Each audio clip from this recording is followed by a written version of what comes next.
जब भी हम किसी भी साइज के ब्लाउज की कटिंग करते हैं तो सबसे ज़्यादा परेशानी हमें आती है उसके आर्म होल में, उसका शेप हमें किस प्रकार से लेना है, खास करके डीप नेक के ब्लाउज में। तो आज अपने इस वीडियो में मैं आप लोगों को आर्म होल का परफेक्ट शेप हमें कैसे लेना है वो भी बिना फ्रेंच कर्व के बहुत ही डिटेल से बताऊंगा, क्योंकि बहुत से सब्सक्राइबरों को कमेंट आया है कि हमसे हमारे आर्म होल का सही तरीके से शेप नहीं बनता, तो उसको हम किस प्रकार से बनाएं। तो इस वीडियो में मैं आप लोगों को उसी के बारे में बताऊंगा। सबसे पहले मैं यहाँ पर नीचे में एक सीधी लकीर खींच लेता हूँ। ध्यान रखिएगा दोस्तों, मैं आप लोगों को अभी सिर्फ बैक पार्ट में उसका शेप कैसे लेना है और साथ ही साथ उसी में सामने पार्ट की हमें गहराई कैसे लेना है वो बताऊंगा। तो आप लोग वीडियो को कंटिन्यू और पूरा जरूर देखिए।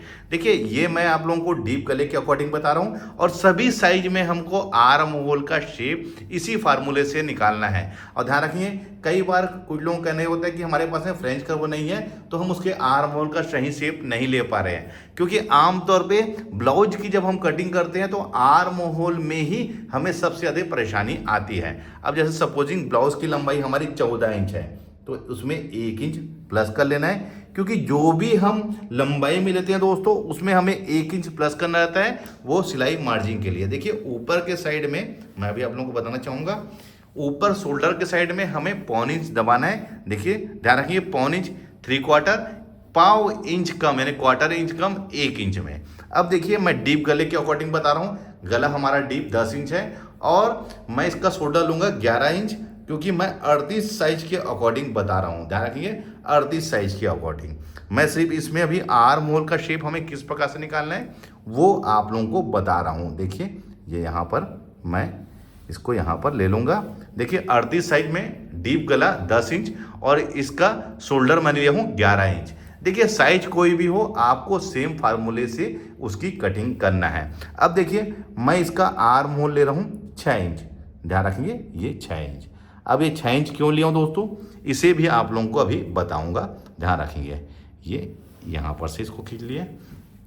अब इसका सीना 38 इंच है तो 1/4 हो जाएगा 9.5 इंच और 1.5 इंच जैसे इसमें मार्जिन। यहाँ थोड़ा कपड़ा कम हो रहा है दोस्तों। अब इसका कमर है हमारा 30 इंच, 1/4 हो जाएगा 7.5 इंच, 1 इंच बैक के डॉट के लिए और 1.5 इंच जैसे हमने ऊपर लेते हैं तो वैसे ही हम नीचे भी यहाँ पर इसका 1.5 इंच ले रहे हैं। ये इस प्रकार से, ये मैं यहाँ पर इसमें खींच लेता हूँ जिससे कि आपको समझने में कोई परेशानी ना हो। ये इस प्रकार से देखिए। अब देखिए, यहां पर से हमें तिरछी लकीर खींच लेना है, ये ऐसा। अब जो भी सीना हमने नापा है दोस्तों, जैसे मैंने यहां पर 9.5 इंच में नापा है तो यहां पर से आप 1 इंच में निशान ऐसा लगा लीजिए और उसके बाद दोस्तों यहां से हमें यहां तक इसको मेजरमेंट कर लेना है। ये कितना है तो यार दोस्तों 3.25 इंच।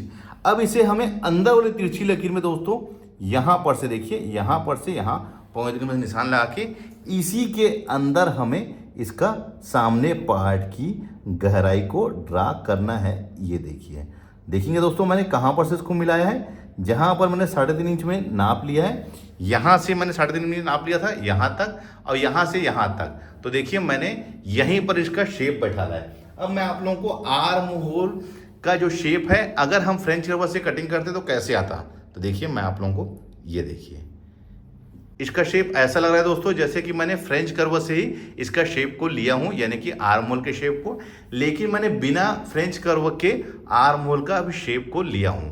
देखिए, कुछ लोगों का कहना यही होता है कि तिरछी लकीर का क्या महत्व है, तो दोस्तों तिरछी लकीर का महत्व यही है कि अंदर वाला जो है वो गहराई का जो निशान है वो सामने पार्ट का हम तिरछी लकीर में ही लेते हैं। देखिए, एक चीज़ का और ध्यान रखना है, हमें इसको डीप गले में तो हमने तिरछी लकीर का निशान लगा लिया है, लेकिन जो हैवी साइज का ब्लाउज होता है दोस्तों जैसे 40, 42, 44, उस कंडीशन में हमको तिरछी लकीर में नहीं लेना है। इस बात को आपको ध्यान में रखना है कि हमें तिरछी लकीर में उस समय यहाँ पर नहीं खींचना है, सीधी लकीर में ही हमको निशान लगाना है मेजरमेंट करके। ये हमारा सामने पार्ट की गहराई हुई। अब बैक पार्ट का दोस्तों सीधी लकीर में हमने जहाँ पर 9.5 इंच में निशान लगाया है वहाँ पर लाके इसको ऐसा मिला लेना है। देखिए, यहाँ पर ये एक परफेक्ट शेप होता है हमारा आर्म होल का सही कटिंग करने का।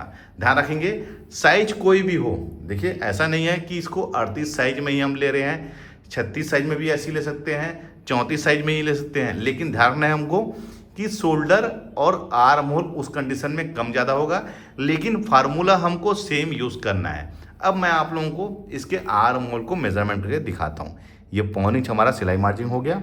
अब देखिए यहाँ से इसको मैं मेजरमेंट करूँगा। देखिए ये यहाँ पर से, ये इस प्रकार से, ये ऐसा। तो देखिए ये कितना है दोस्तों, हमारा आया 9 इंच। तो 9 का डबल कितना होगा, 18 इंच। तो हमें नाप लेना है कि हमारा आर्म होल कितना इंच है। जैसे 18 इंच है तो ये 6 इंच में आ गया। अगर मान लीजिए ये 19 इंच 20 इंच होता तो उस कंडीशन में हमको 6 इंच से इसको बढ़ाना पड़ता। ध्यान रखिए यही फार्मूला होता है कि हमको उसको बढ़ाना रहता। अगर मान लीजिए 16 इंच है तो उस कंडीशन में हमको ये जो 6 इंच में लिए हैं उसको हमको कम करना रहता। ध्यान रखेंगे हमको नाप लेना है हमेशा। जब भी हम आर्म होल का कटिंग करेंगे उसके पहले हमें इसको यहाँ पर से प्रॉपर, देखिए जहाँ पर ये राउंड घुमा हुआ है इसी प्रकार से टेप को ऐसा रख के हमको नाप लेना। देखिए यार 9 इंच, 9 का डबल कितना होगा, 18 इंच। अगर हमने बॉडी नाप लिया है तो अगर हमने सिला हुआ ब्लाउज से मेजरमेंट लिया है तो उस कंडीशन में भी आप नाप सकते हैं कि आर्म होल हमने कितने इंच में नाप रहे हैं, उसका कितने इंच में नाप वाले ब्लाउज में हमारा कटिंग हुआ है, उसके अकॉर्डिंग हमको यहाँ पर आर्म होल की कटिंग करना है। ध्यान रखेंगे यही फार्मूला होता है। कुछ लोग यही पूछते हैं कि 6 इंच किस हिसाब से लिए हैं। तो दोस्तों इसका हिसाब कोई भी नहीं है। या तो आप बॉडी मेजरमेंट से आप इसको निशान लगा सकते हैं या फिर सिले हुए कपड़े से हमने जो नापा है उसके अकॉर्डिंग हम कट सकते हैं। उसके अलावा कोई और इसका मेजरमेंट नहीं है। कुछ लोग इसको गुणा भाग कर लेते हैं सीना से, जैसे सीना से 6 इंच से 4 इंच से, जो भी इसका XYZ है। लेकिन मेरा जो फार्मूला दोस्तों यही होता है कि मैं हमेशा इसको बॉडी नाप से कट करता हूँ या फिर सिले हुए कपड़े से। ध्यान रखना है इसी चीज़ को। देखिए मैं फिर से आप लोगों को बताना चाहूँगा कि यहाँ पर मैंने 38 साइज में इसको कटिंग कर रहा हूँ। देखिए यहाँ तो ये कितना रहा है, 9.5 इंच। अब देखिए 9.5 इंच है यहाँ पर, तो मैंने 1 इंच में निशान यहाँ पर लगाया। उसके बाद यहाँ से यहाँ तक इसको मेजरमेंट किया हूँ कि ये कितना इंच है। जैसे फिर से मेजरमेंट करता हूँ, ये है 2.25 इंच। तो उसके बाद मैंने जो अंदर में तिरछी लगी खींचा हूँ दोस्तों, यहाँ पर मैंने इसको नाप लिया 3.5 इंच में, ये 3.25 इंच हो गया।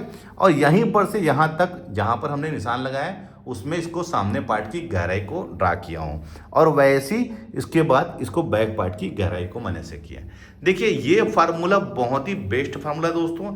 इस फार्मूले से कटिंग करते हैं तो आपको फ्रेंच कर्व की भी आवश्यकता नहीं पड़ेगी। देखिए ये बैक वाला हिस्सा भी देखिए बिल्कुल परफेक्ट तरीके से ये हमारा फ्रेंच कर्व रखा हूँ। ऐसा लग रहा है कि मैंने फ्रेंच कर्व से ही इसको ड्रा किया है। अब देखिए ये सामने पार्ट का, तो सामने पार्ट का भी दोस्तों देखिए ये बिल्कुल सेम ऐसे ही इसका ड्रा हुआ है। इसी प्रकार से हमको कटिंग करना है डीप नेक के ब्लाउज में। वो भी कब, डीप गला है 9 इंच, 10 इंच, 7 इंच, 8 इंच।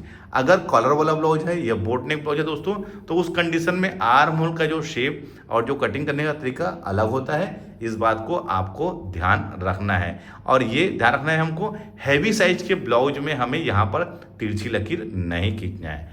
इस वीडियो में मैंने आप लोगों को आर्म होल का परफेक्ट शेप हमें किस प्रकार से लेना है वो बताया हूँ। वीडियो आप लोगों को कैसा लगा है मुझे कमेंट्स करके जरूर बताइए।